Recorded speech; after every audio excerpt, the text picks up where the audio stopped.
자, 이번 시간에는 이제 교과서 14쪽 법령을 만드는 과정이라고 돼 있죠.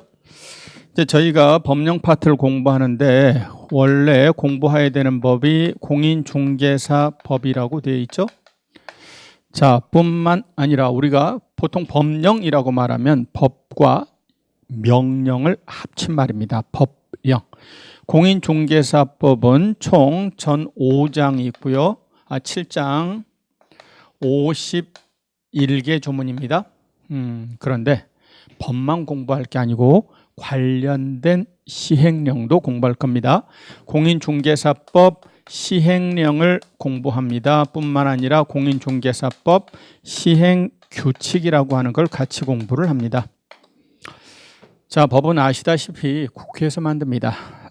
우리 여기 보면은 법령을 만드는 과정, 법률 뭐 이렇게 쭉 써놨는데 이거는 참고만 하시기 바랍니다. 이거는 교양을 쌓는 거고 상식을 풍부하게 하는 데는 도움이 되지만 우리 시험 문제 자체는 법이 어떻게 만들어지고 법이란 무엇이고 시행령이란 무엇이고 시행규칙이란 무엇이고 이런 거는 천년 만년 가도 시험에는 안 옵니다. 그러니까 여러분께서 구분을 하셔야 되죠. 시험에 나오는 부분과 시험을 위해 필요한 상식적인 부분을 좀 구별하실 필요가 있습니다.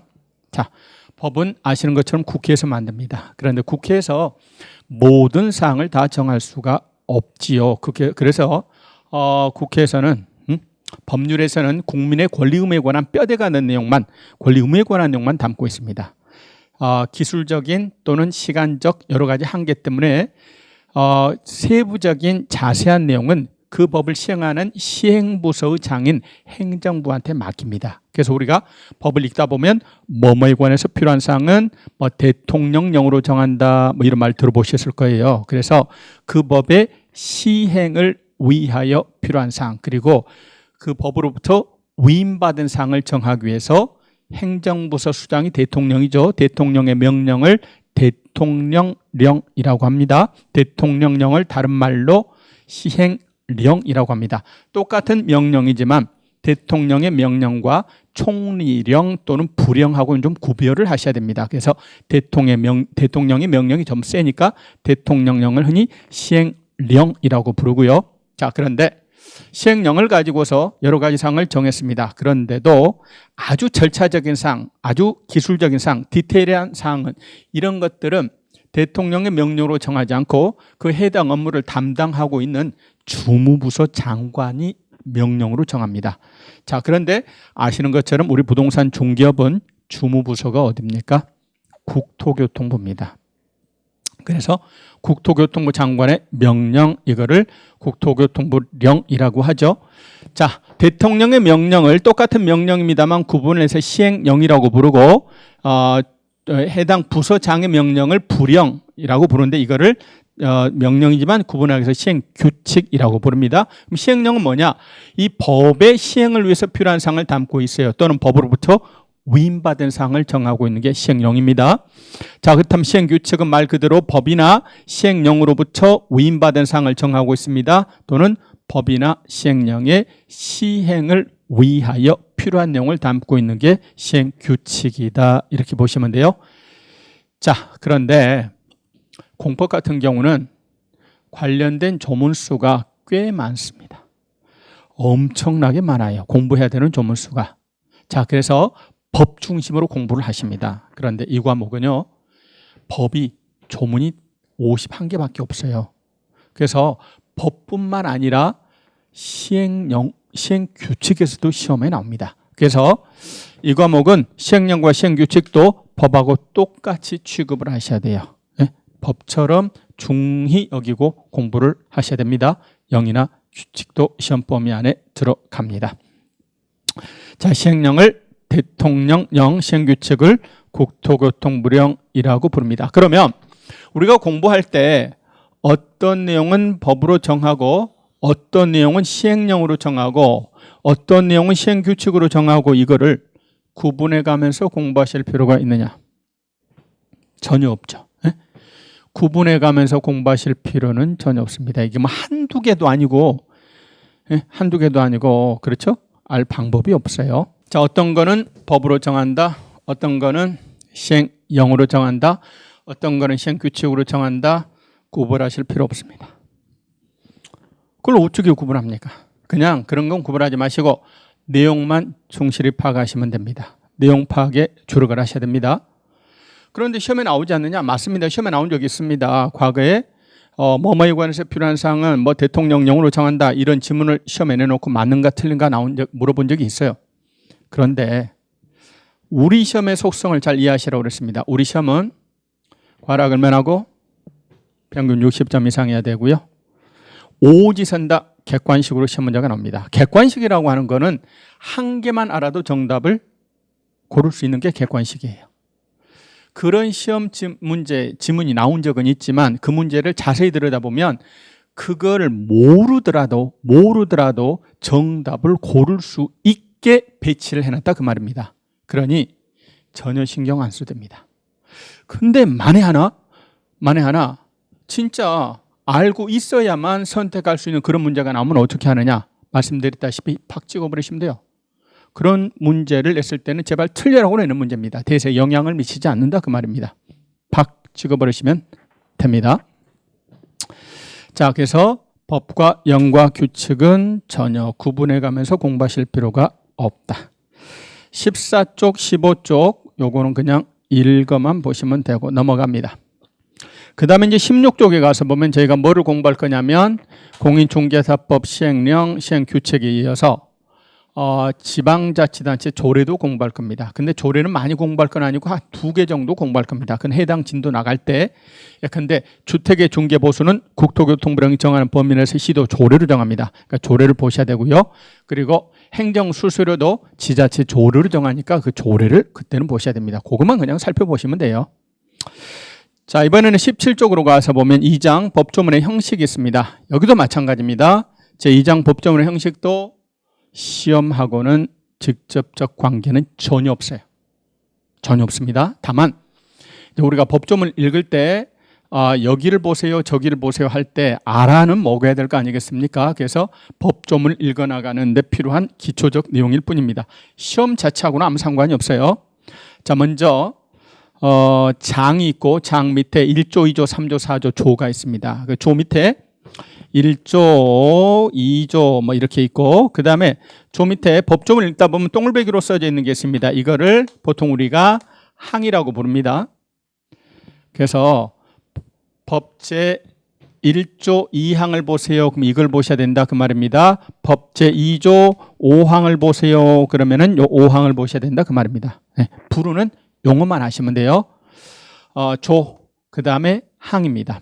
자, 그 다음에 보면 호라고 하는 게 있죠. 호는 거기 박스 두 번째 박스에 보면 2조 정의 이렇게 나와 있는데 그냥 아라비아 숫자 1, 2, 3, 4 이렇게 나와 있는 걸 흔히 부를 때는 호라고 불러줘요. 호. 2조 1호, 2조 2호 또는 2조 1항 1호, 2조 1항 2호 이렇게 호라고 부릅니다. 자, 그리고 참고로 여기 표현되지는 않지만 이제 호 밑에 가나다라 마바사 이렇게 나갈 때가 있어요. 이런 거를 목이라고 불러줍니다. 장 밑에 조 밑에 항, 그 다음에 호, 그리고 목 이렇게 부르는 것들이 있습니다. 이건 시험하고는 상관없어요. 그냥 법조문 읽으실 때 몇 조 몇 항을 보세요. 그러면 그렇게 찾아가시면 되는 겁니다. 자, 우리 특히 법령 파트는요. 나중에 이제 조문을 대단히 중시해야 됩니다. 조문. 네? 조문집이 있으면 조문집을 보셔야 되고 아니면은 교과서 앞에 관련된 조문이 나와 있으면 꼭 조문을 읽으셔야 됩니다. 민법도 공법도 다 마찬가지입니다. 네? 이 교과서라는 게 뭐예요? 법 조문을 풀어서 해설해놓은 해설서예요. 이 조문은 이런 말입니다라고 좀 풀어 써놓은 겁니다. 거기에다가 뭐요? 관련된 기출문제, 예상문제, 판례, 사례 이렇게 붙여놓으면 이게 교과서가 되는 거예요. 그래서 교과서의 기본은 법 조문을 쉽게 이해하기 쉽게 풀어놓은 거니까 항상 조문을 가장 먼저 중시하셔야 됩니다. 민법이건 다른 법 과목은 다 그러합니다. 자, 그러면 바로 페이지 넘기시고 거기 18쪽 동블랙 2번에 보면 본문과 단서라는 말이 있습니다. 자, 이것도 마찬가지입니다. 거기 예로 박스 안에 보면 법 제50조가 쭉 나와 있죠. 50조에 뭐라고 블라블라블라 되어 있습니다. 그 네 번째 줄에 다만이라는 말이 나오죠. 자, 지금 보니까 50조 해서 법제 50조 뭐라고 쭉 써져 있습니다. 그리고 다만이라는 말이 나옵니다. 자, 흔히 다만 앞에까지를 본문이라고 말하고요. 다만 이하의 표현들을 뭐라고 말해요? 예, 거기 나와 있는 것처럼 단서 이렇게 말합니다. 따라서 법조문 중에 법제 50조 단서를 보세요. 그러면은 어디를 보시라는 말이다? 다만 이하 부분을 읽어보자 그 말입니다. 예? 본문이 있고 단서가 있습니다. 다만 이하 부분을 우리가 부르는 말이 단서 이렇게 부르는 거예요. 자, 그 다음에 동그라미 3번 1문 2분 읽어보시고 4조 네 번째 몇 조이 이것도 그냥 읽어보시면 됩니다. 시험하고는 별 상관이 없는 거니까요. 다음 20조 부칙도 그냥 읽어보시면 됩니다. 자, 이 편 법률 용어와 친해지기가 있습니다. 그중에서 제1장 기초용어 익히기가 있습니다. 이것도 따로 우리가 장을 가지고 공부할 단어는 아니에요. 여기 나와 있는 여러 가지 단어들 가운데점 그러하지 아니하다 내지 반점 본다 또는 시때 경우 월 이상 이하 자 전후 준용 적용 즉시 지체 없이 초과 미만 통지 통보 통고 그리고 한다 해야 된다 할 수 있다 혼동 효력 효과 이런 부분들은 독립해서 공부를 하면 이게 더 어려워요. 그냥 해당하는 진도 나갈 때 즉시라는 조문이 나오면 그걸 가지고 설명하고 하여야 한다가 나오면 그때 가서 설명하는 게 훨씬 더 잘 이해가 되고 자연스럽습니다. 따로 용어를 떼어서 설명하면 그게 더 어려워요. 이건 그때 해당하는 진도 나갈 때 하도록 하고 그러면 바로 교과서 몇 쪽으로 가냐면 30쪽으로 갑니다. 30쪽으로 갑니다. 30쪽에 가서 보시면 제2장 공인중개사 법령상 법률용어 익히기 이렇게 돼 있죠. 공인중개사 법령상 법률용어 익히기라고 돼 있습니다. 자, 그러면 그 부분을 이제 잠깐 공부를 해보도록 하겠습니다. 참고로 아까 제가 이 법의 전체적인 구성을 보면 법 제1장이 총칙이라고 했습니다. 총칙에는 원래 조문이 3가지가 있습니다. 1조가 법 제정의 목적이고요. 법 제2조는 용어의 정의라는 게 있습니다. 용어의 정의. 그 다음에 우리 법 제3조가 중개 대상물입니다. 그 다음에 이제 본론으로 들어가서 여러 가지 중개업, 중개 업무, 여러 가지 의무 이 내용이 쭉 나옵니다. 그런데 우리 책이 앞으로 이제 계속 자주 쓰는 용어에 대한 설명을 하는데 우리 책에서는요, 이거를 종합해서 정리를 해놨어요.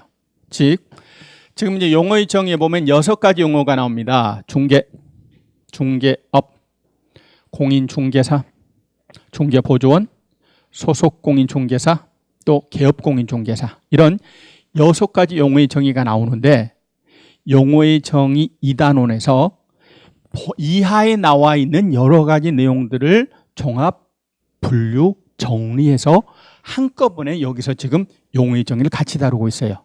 자, 따라서 의외로 처음 공부하기에는 좀 부담스러울 수가 있어요. 제가 그래서 부담스럽다고 여길 수 있는 부분은 어차피 다음 진도 때 공부를 할 거니까 가볍게 스킵할 겁니다. 지금 입문 과정에서는 물찬 제비처럼 가볍게 건너뛰시는 게 좋아요. 처음부터 너무 의욕이 앞서가지고 너무 디테일하게 공부하다 보면은 힘에 부칩니다. 지금은 가볍게 가는 게 더 좋습니다. 자, 그래서 여기에 나와 있는 용어 6가지는 우리 뒷부분 내용까지 포함해서 종합적으로 체계화해서 분류해서 정의를 해놨는데 이거는 굳이 지금 제가 여기서 따로 끄집어서 말씀을 드리지 않더라도 뒷진도를 나가게 되면 자연적으로 알 수밖에 없어요. 그런 부분들은 빼고 중복되지 않는 범위 내에서 용어를 다뤄볼까 합니다.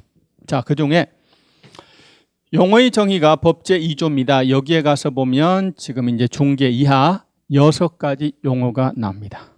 그런데요, 이 용어의 정의는 이 법령의 전체적인 법조문을 읽어나가는데 기초가 되는 단원입니다. 예를 들어 중개업이라는 단어나 개업공인중개사, 공인중개사, 소속공인중개사 이런 말은 수십 번, 수백 번 반복될 겁니다. 따라서 정확하게 개념을 잡아놓는 것이 무엇보다도 중요합니다. 용어의 정의는요, 법이 정한 약속입니다. 신사숙녀 여러분, 앞으로 우리 법에서 이 용어는 이런 의미로 쓸 겁니다. 그리 아시고 따라 주시기 바랍니다. 법이 정한 약속이니까 어떻게 접근하셔야 된다? 법이 정한 바 그대로 따라 주셔야 돼요. 개인적으로 막 해석하시면 안 된다 그 말입니다.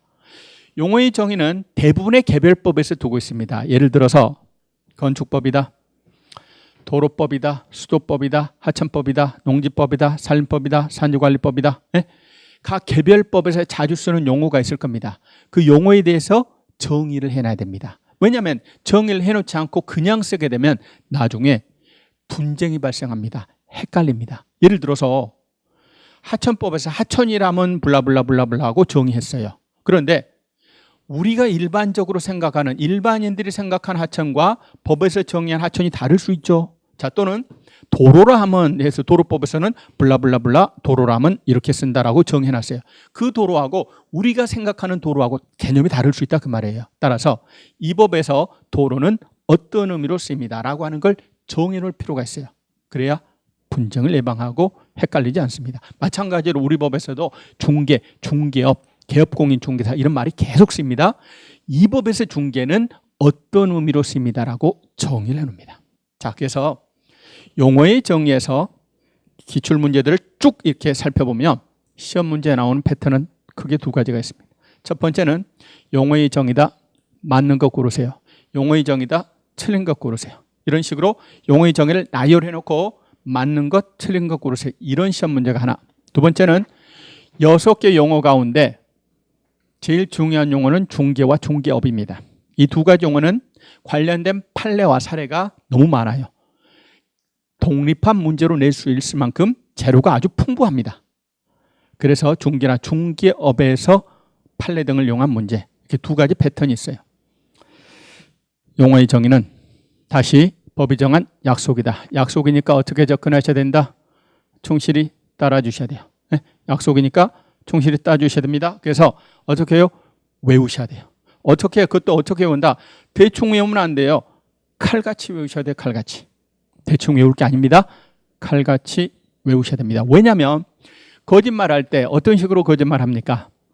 용어의 정의다. 맞는 것 고르세요. 용어의 정의다. 틀린 것 고르세요. 이제 틀린 것 해서 듣도 보도 못한 표현으로 듣보자 표현으로 해놓으면 전부 다 그게 틀린지 알아버립니다. 문제 변별력이 없다 그 말이에요. 따라서 그럴싸하게 만듭니다. 그럼 어떻게 하면 그럴싸하게 만드느냐? 용어의 정의를 그대로 이어가다가 슬쩍 필요한 요소를 슬쩍 빼버리거나 불필요한 요소를 집어넣거나 슬쩍 변형을 시키거나 뭐 이런 식의 방법으로 시험 문제를 많이 내요. 그래서 가장 효과적인 대처 방법은 뭔가? 칼같이 외우는 거예요.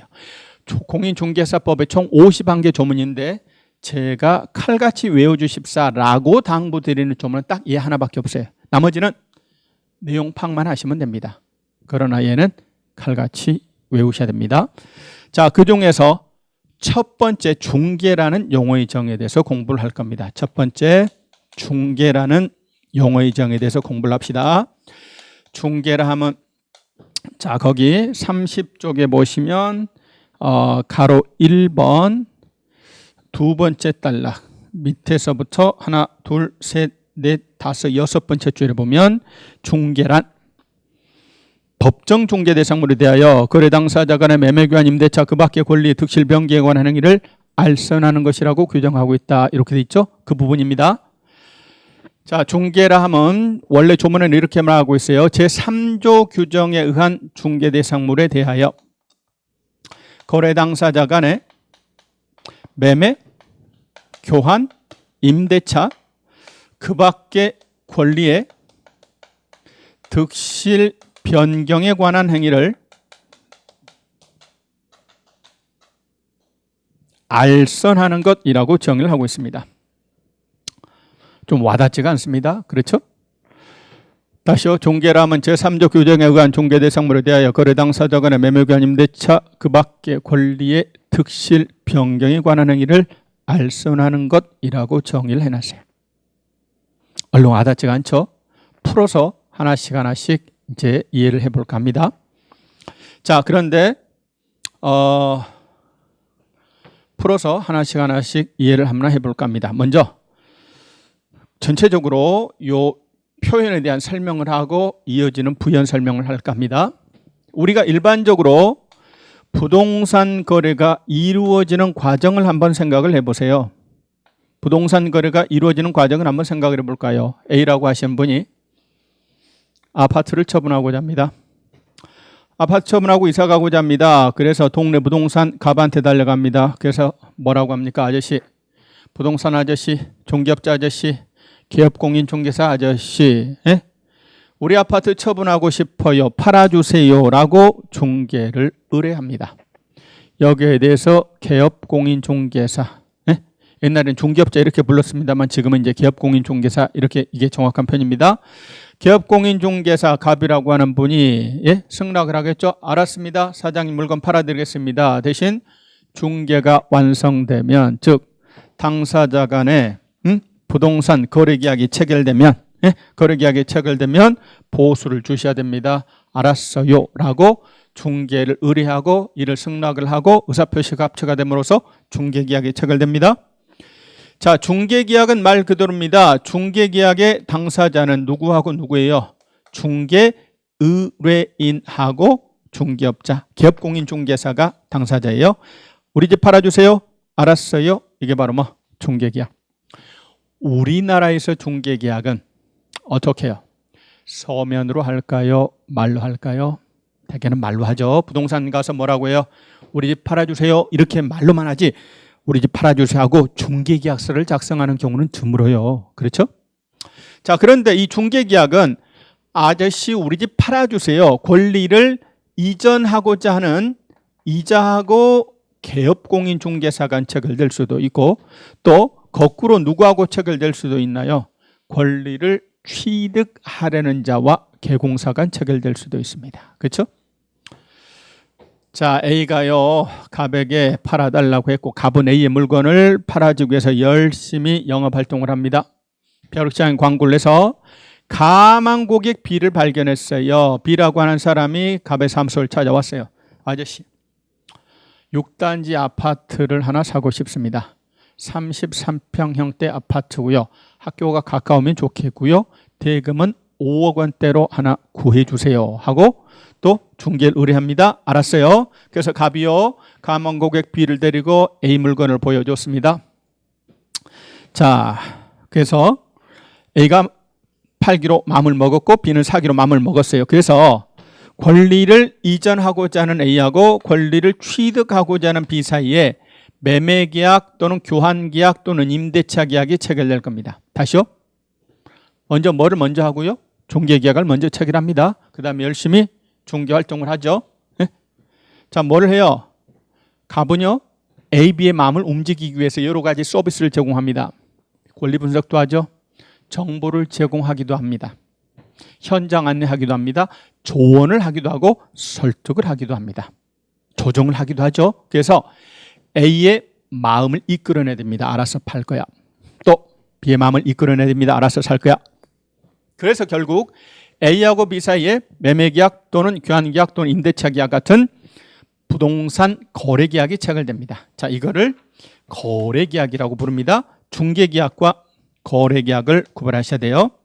거래계약의 당사자는 누구누구? A하고 B. 이때 기업공인중개사 갑은 당사자가 아니라 거래 성립을 도와주는 제3자에 불과합니다. 중개계약은 A하고 갑이 당사자예요.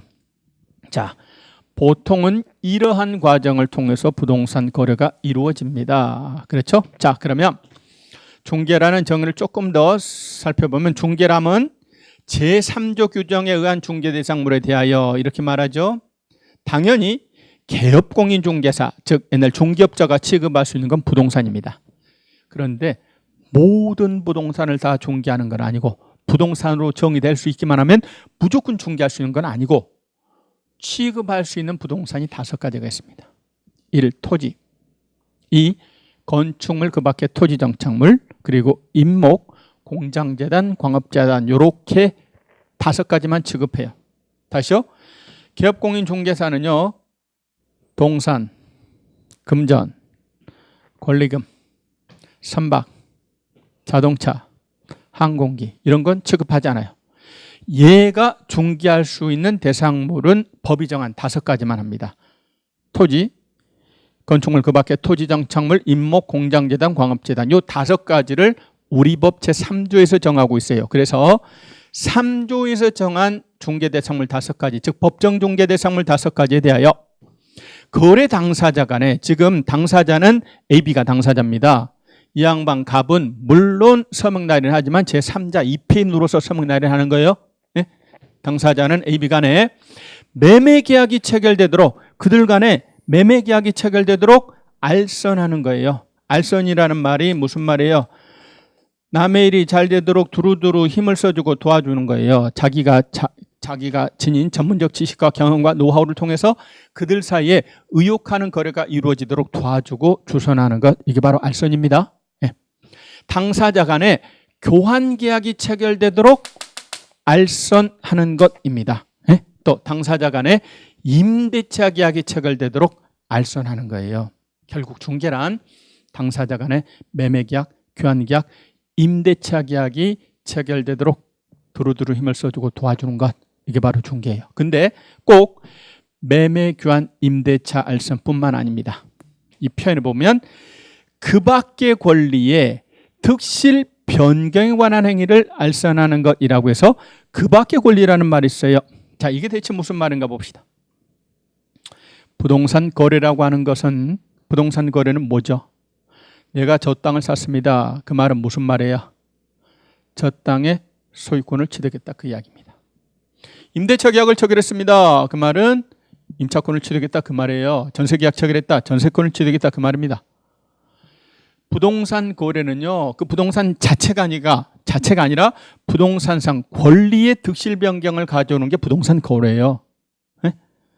내가 저 땅을 샀다, 그 말은 저 땅의 소유권을 취득했다, 그 이야기입니다. 소유권을 취득함으로써 사용, 수익, 처분할 수 있는 권리를 취득한 거예요.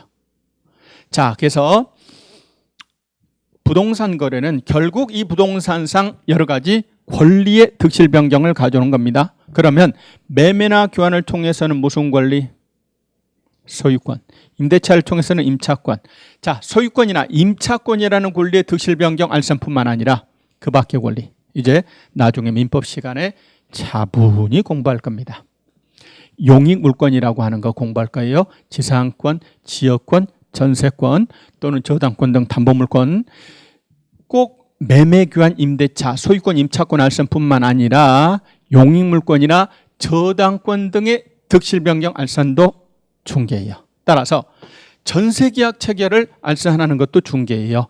저당권 설정 계약이 체결되도록 지상권 설정 이전 계약 체결을 알선하는 것도 중개라고 말입니다. 따라서 매매, 교환, 임대차를 알선하는 것을 말한다, 이렇게 말하면 안 되죠.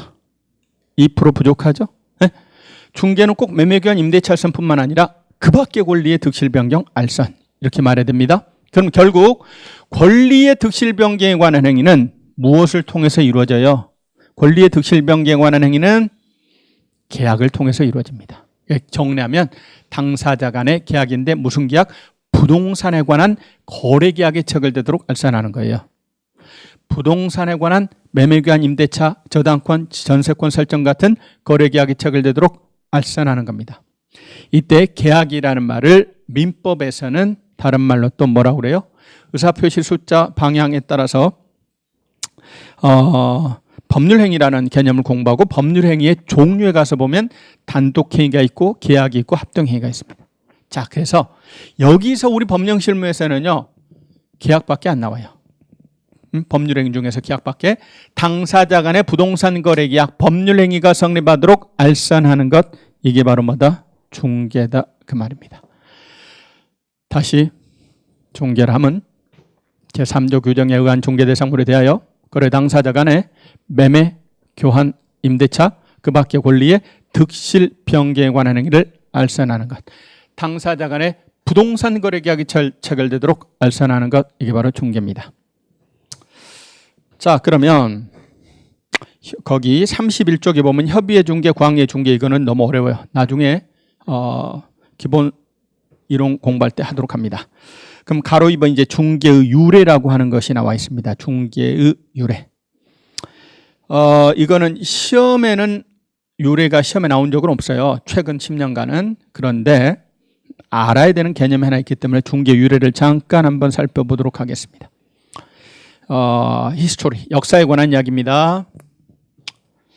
용어를 지금 자꾸 헷갈릴 수 있으니까 요거를 말씀드리는 게 좋겠어요. 지금 우리가 이제 이 과목 공부를 하는데 공부를 두 번째 하신 분도 있고 세 번째 하신 분도 있을 겁니다. 근데 어차피 모든 강의의 기초는 초학자, 이제 처음 공부하신 분을 기준으로 해서 제가 말씀을 드릴 거예요. 그러니까 이미 공부를 한번 하셨던 분들은 복습한다 이렇게 생각하고 수업을 들으시면 될 겁니다. 자, 중개 유래 봅시다. 쭉 그 거슬러 올라가 보면 객주라는 사람이 맨 꼭대기에 있어요. 객주는 뭐 역사책에서 나오는 말입니다. 소설 제목이기도 하고요. 객상 주인의 줄임말입니다. 31페이지에 가서 보면 거기 이제 객주라는 용어의 정리를 참조하시오. 그래서 126쪽 주제 8번에 보면 객주가 나와 있습니다라고 되어 있습니다. 자, 왔다 갔다 하면서 볼 텐데 그냥 정리하면 그냥 이 자체는 시험에 안 나오니까 객주는 우리나라의 대표적인 고려 조선시대에 이르기까지 대표적인 중간 유통상인이다. 이렇게 보시면 돼요. 대표적인 상인입니다. 자, 그래서 생산자로부터 물건을 위탁받아서 자기 이름으로 판매합니다. 판매를 하고 판매하려면 저장해야 되니까 저장, 또 운송을 해야 되니까 운송, 또 보관, 그리고 여곽, 잠도 재워줘야 되니까, 그리고 무슨 금융 업무까지 취급했던 종합 유통상이다 이렇게 보시면 돼요. 네? 자, 그런데 객주에 고용되어서 그렇습니다. 거래가 성사되도록 알선하는 전문가가 있습니다. 이런 사람을 거간이라고 합니다. 우리 중개라는 말이 말입니다. 이 가운데 중자에 끼일 개자예요. 가운데 끼어 있는 사람이 가운데 끼어 있다. 한문으로 따지면. 근데 거간도 한문으로 따지면 있을 거자에 사이 간자를 씁니다. 사이에 끼어들은 사람이에요. 자, 거간은 자기 자신이 지닌 전문적 지식과 경험과 노하우, 인맥을 이용해서 사람들 사이에 그 거래가 이루어지도록 알선 흥정을 붙여주고 거래가 성사되면 보수를 받습니다. 이걸 거간 구전이라고 합니다. 거간 구전을 받아서 먹고 사는 사람들, 이런 사람들 거간이라고 합니다. 그러면 거간 중에서도 다양한 거간이 있겠죠. 그렇겠죠? 취급하는 품목이 포목입니다. 포목거간, 어음거간 또는 소입니다. 우거간 또는 뭐 당화거간, 어음거간, 다양한 분야의 다양한 종류 거간이 있습니다. 그러면 당연히 부동산 분야를 전문으로 취급하는 부동산 전문 거간도 있겠죠. 그렇죠? 부동산 전문 거간을 뭐라고 해요? 집거간이라고 부르기도 하고 집가자를 써서 가거간이라고 부르기도 합니다. 또는 한문으로는 집가자 거간 쾌자를 써서 가쾌 뭐 이렇게 부르기도 합니다. 다 똑같은 사람입니다. 자, 그래서 순수한 우리말로는 집주름이라고 부릅니다. 그래서 가끔 길거리 가다 보면 집주름 공인중개사 사무소 뭐 이런 상호를 본 적도 있어요. 네. 자, 부동산 전문거간, 집거간, 가거간, 가쾌, 집주름입니다.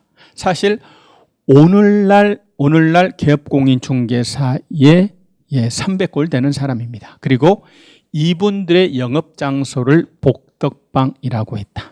생기복덕이라고 해서 복과 덕을 불러일으켜준다. 뭐 이런 좋은 의미로 쓰였습니다. 요즘에는 이제 세월이 한참 흘러서 복덕방 이런 말을 안 씁니다. 근데 과거에는 복덕방 이러면 주로 존경의 의미보다는 비하의 의미로 많이 쓰였어요. 복덕방 업자, 복덕방쟁이, 복덕방꾼 뭐 이런 식으로. 근데 요즘에는 이제 나름대로 전문 자격증 제도가 정착되면서 복덕방 이런 말을 잘 안 쓰고 부동산이나 뭐 중개사무소 이런 말을 주로 쓰죠.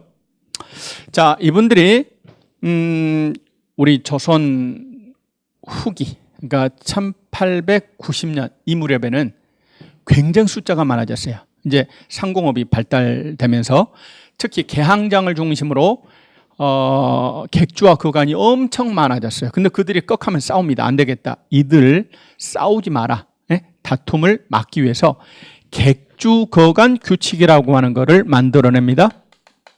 객주 거간 규칙이라는 게 1890년에 처음으로 만들어지고 93년에 내용이 조금 보완이 됩니다. 자, 이러면서 그전에는 자유영업제 있지만 이제 관에 인가를 받아야 되는 인가제를 도입을 하기 시작해요.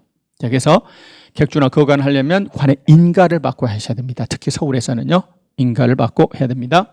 그러다가 1910년 한일 병합이 됩니다. 그래서 일본 애들이 이제 1922년에 뭘 만들어내냐면 소개영업 취체규칙이라는 걸 만들어냅니다.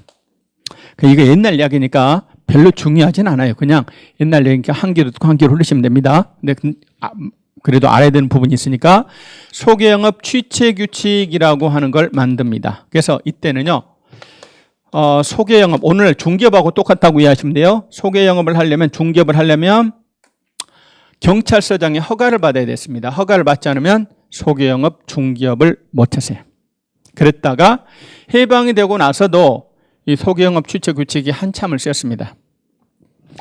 해방되고 나서 좀 있어서 6.25 전쟁 터지고 막 정신이 없었어요. 그래서 중요한 헌법이랄지 민법, 상법, 형법 이런 것들은 전부 다 만들었지만 국민 생활에 직접적 영향을 미치는 기초법에 대해서는 미처 손을 못 대서 일제 때 쓰던 것들, 미군정 때 쓰던 것들이 계속 쓰였습니다. 그러다가 이제 정리를 한번 해야 되겠다 해서 1961년에 소개영업법이라는 법이 만들어집니다.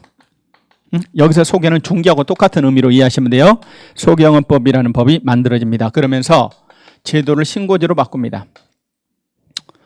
아니 이까짓 거 아무나 누구나 좀 하면 어때서 그래?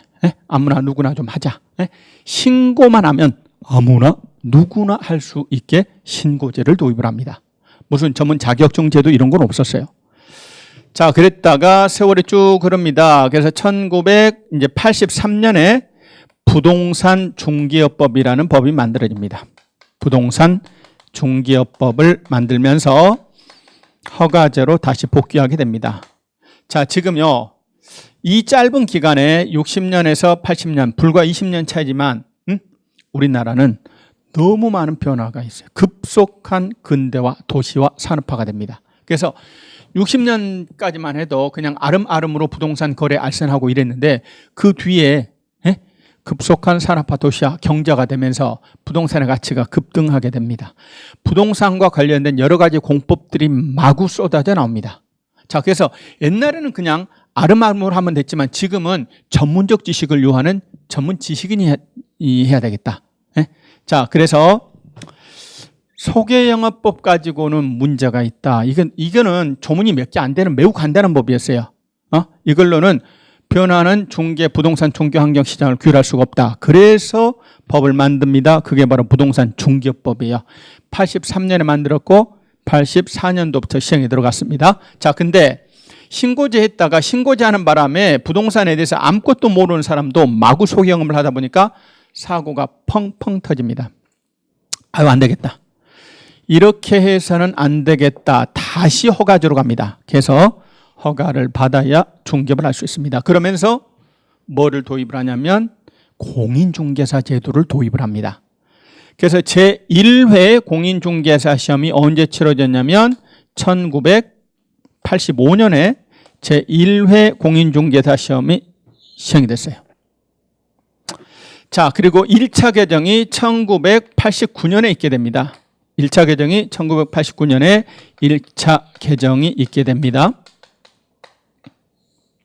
자, 제가 이 말씀을 드리는 이유는 이제 좀 이따 우리가 공부하게 될 텐데 개업공인중개사 종류에 부칙 6조 2항에 의한 개업공인중개사 이런 게 나오거든요. 부칙에 의한 개업공인중개사가 나와요. 옛날에 중개인이라고 불리웠던 분들입니다. 그분들은 출신 성분별로 따지면 두 가지 부류가 있습니다. 출신 성분별로 따지면 첫째는 누가 있냐면 이제 중개업법을 만들면서 공인중개사 제도를 도입을 하면서 원래는 정부에서 어떻게 하려고 했다. 아무나 중개업을 허가해 주지 않겠다. 이제는 공인중개사 자격증 있는 사람에 한해서만 허가를 해주겠다. 이때는 허가제였으니까요. 허가를 해주겠다라고 했어요. 그래서 시험을 치렀어요. 그런데 말입니다. 그 전에 소개영업법에 의해서 소개영업을 하시던 분들 가운데서는 시험에 공인중개사 시험에 붙은 분도 있지만 떨어지거나 아예 시험도 안 보신 분들도 있다 그 말이에요. 이때 내가 계속 몇십 년간 소개영업을 해왔는데 시험 떨어졌다고 갑자기 업을 그만하시오. 그럴 수 없잖아요. 그래서 기득권 보호 차원에서 기존에 소개영업을 하시던 분들은 비록 증을 못 땄어도 업을 계속 못한다 할 수 있다? 할 수 있게 하자 그 말입니다. 네?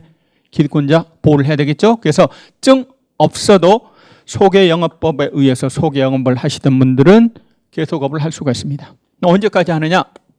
그 양반이 기간을 정해놓지 않았어요. 돌아가시거나 또는 폐업을 하거나 또는 등록 취소받기 전까지는 계속업을 할 수 있습니다. 이분들을 중개인이라고 하면서 이름을 불러줬어요. 뿐만 아니라 1차 개정 전까지입니다. 요 사이에는요. 전면 시행을 못했어요.